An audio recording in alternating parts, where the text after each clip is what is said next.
Why would a Fortune 500 railroad spend over $5 million resurrecting a steam locomotive that had been obsolete for 70 years, while facing public anger, political pressure, and scrutiny over blocked crossings and community complaints? In 2012, Union Pacific announced something nobody expected. They would restore Big Boy 4014, a 1.2 million pound monster that had sat rusting in a California museum since 1961. Critics called it corporate nostalgia. Shareholders questioned the economics. Even preservationists wondered if the risk was worth it. Modern diesel locomotives are cheaper, safer, more powerful, and do not require a dedicated crew of steam specialists. So why revive a coal-era giant designed for a war economy that no longer exists? The real reason Union Pacific brought Big Boy 4014 back to life had nothing to do with hauling freight, and everything to do with survival in the modern media age. But before we understand the strategy, we need to understand what they were willing to risk. Big Boy 4014 was not just any locomotive. It was one of 25 Big Boys built between 1941 and 1944 by the American Locomotive Company for Union Pacific, the largest, heaviest steam locomotives ever operated. Each weighed 1.2 million pounds. Each generated 6,300 horsepower. Each was designed for a single, brutal purpose, hauling freight over Wyoming's Sherman Hill, the highest point on the Transcontinental Railroad, at a time when America needed maximum tonnage moved as fast as physics would allow. The 4884-wheel arrangement gave them their power. 2 sets of 8 driving wheels, articulated in the middle, distributed weight while maintaining pulling force. They burned up to 22 tons of coal and 12,000 gallons of water per trip. They required 4-man crews. They were engineering excess-made steel, monsters built for a world at war. By 1959, they were finished. Diesels had won. They were cheaper to maintain, easier to operate, and they required no coal, no water, and no massive infrastructure of support facilities. The Big Boys were scrapped or donated to museums. 8 survived. Most sat silent, static displays of industrial history. Number 4014 ended up in Pomona, California, at the Rail Giants Museum. For 51 years, it sat there. Paint faded, rust crept in, grass grew around the drivers. It was a monument, not a machine. Then, in 2012, Union Pacific announced the unthinkable. They were bringing it back. Not for display, not for a static restoration. They were going to make it run again, under its own power, on modern mainline track, meeting Federal Railroad Administration standards. Ed Dickens, Union Pacific's Heritage Fleet Manager, would lead the effort. The cost would exceed $4 million, ultimately closer to $5 million by completion. The question was not whether they could do it. The question was, why would they even try? The restoration began in 2013. Union Pacific moved 4014 from Pomona to their steam shop in Cheyenne, Wyoming. A journey that required special permits, structural assessments, and months of planning just to transport a locomotive that had not moved in half a century. Inside the shop, the scope became clear. The boiler needed complete inspection and pressure testing. Every tube, every stay bolt, every joint had to meet modern safety standards. The running gear, the massive drivers, the articulation joints, the suspension, all required machining, fitting, and balancing. Bearings were replaced. Piping was rebuilt. The entire locomotive was essentially reconstructed from the frame up. Every modification was documented. Every component was certified. The Federal Railroad Administration watched every step. This was not a museum piece being polished. This was a 1940s locomotive being brought into legal compliance with 21st century regulations. The cost kept climbing. $4 million, $4.5 million, closer to $5 million. Every dollar spent generated questions. What was the return on investment? How would this ever pay for itself? Union Pacific's diesel fleet could move freight for pennies per ton mile. Big Boy 4014 would cost thousands of dollars per operating day, fuel, crew, maintenance, support equipment. The economics made no sense, unless the economics were never the point.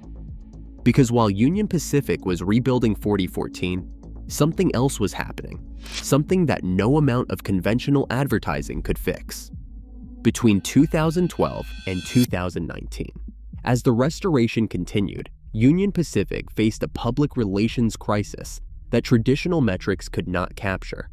Communities along their routes were increasingly hostile. Freight trains a mile-long blocked crossings for 20, 30, 40 minutes.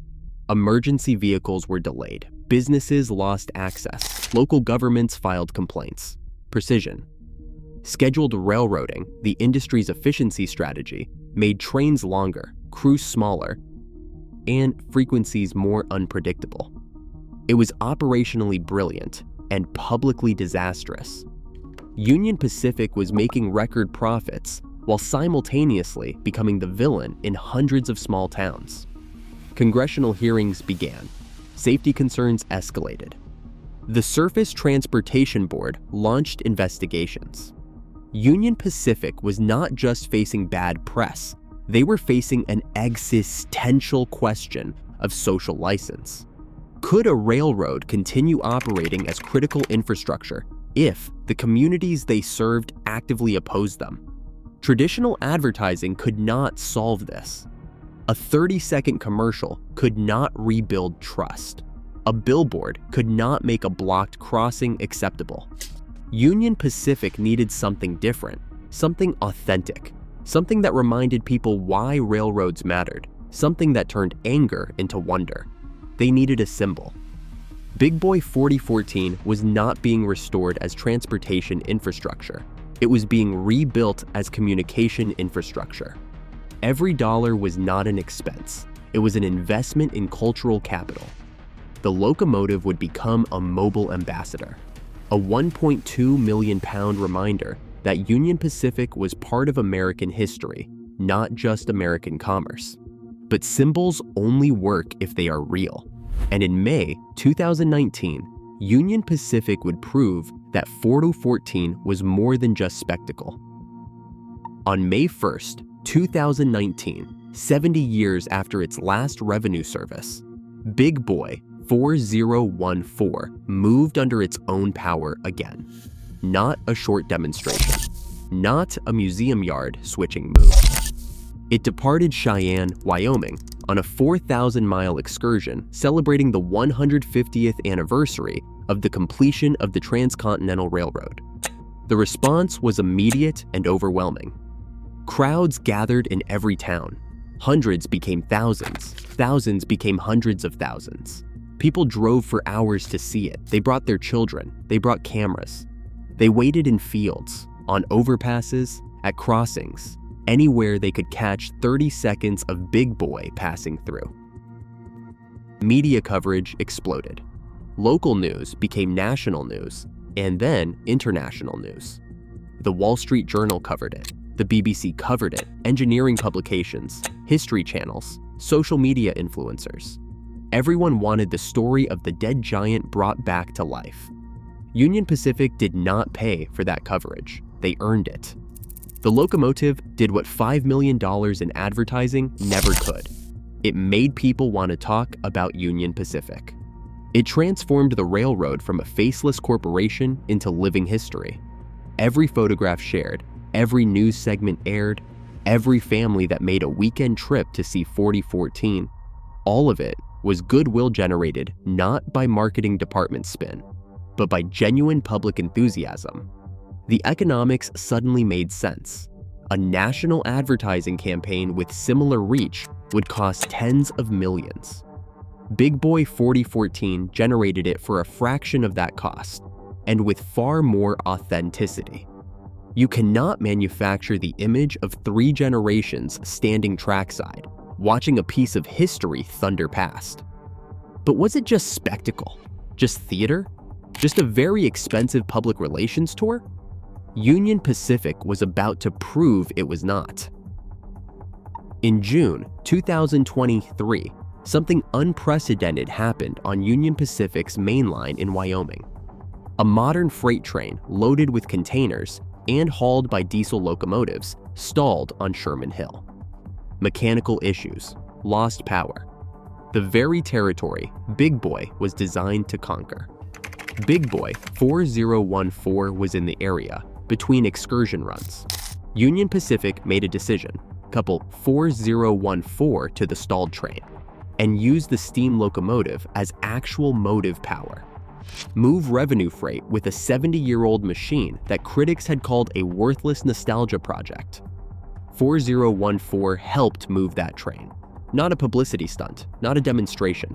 Real work, real tonnage, real operational contribution to the modern railroad. The locomotive that was obsolete proved capable of the exact task it was designed for, when modern diesels could not complete the job. This single event redefined everything.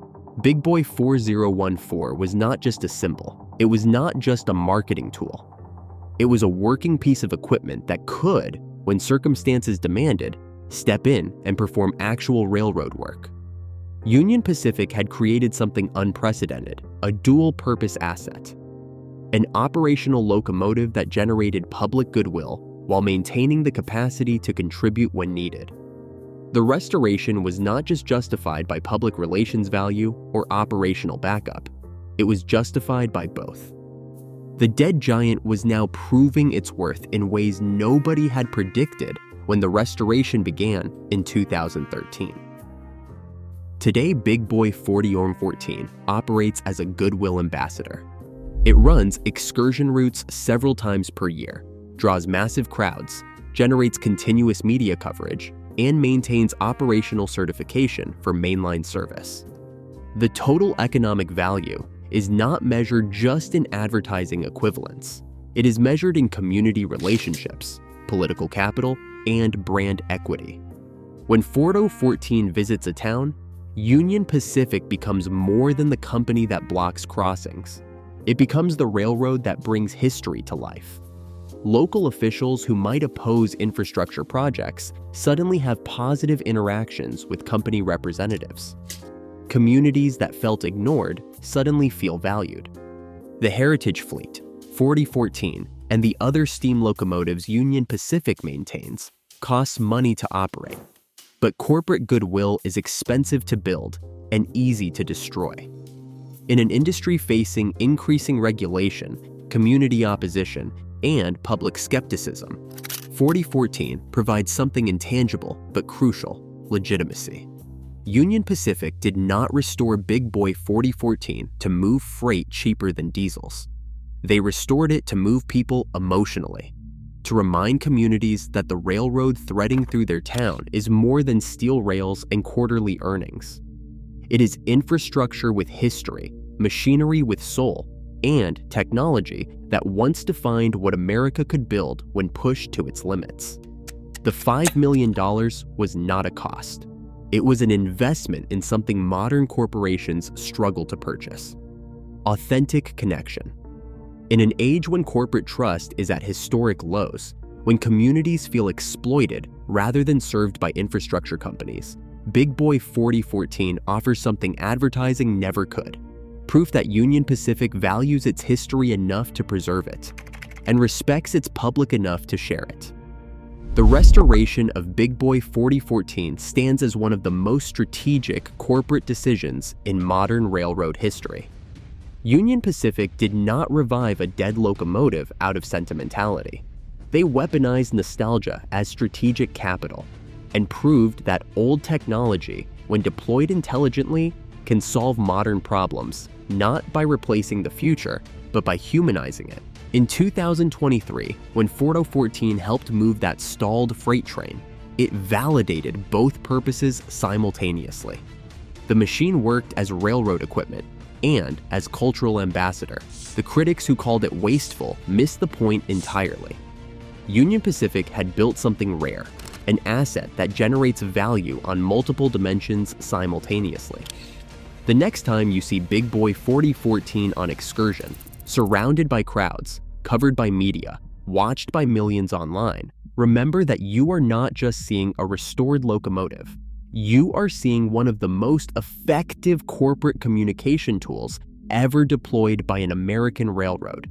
And remember this: sometimes the best way to move forward is to bring the past with you, not as burden, but as proof that what you build can last longer than profit cycles, longer than quarterly reports, longer than anyone thought possible. Union Pacific did not just restore Big Boy 4014. They proved that in the modern age, authenticity is infrastructure, and some machines are too valuable to stay dead.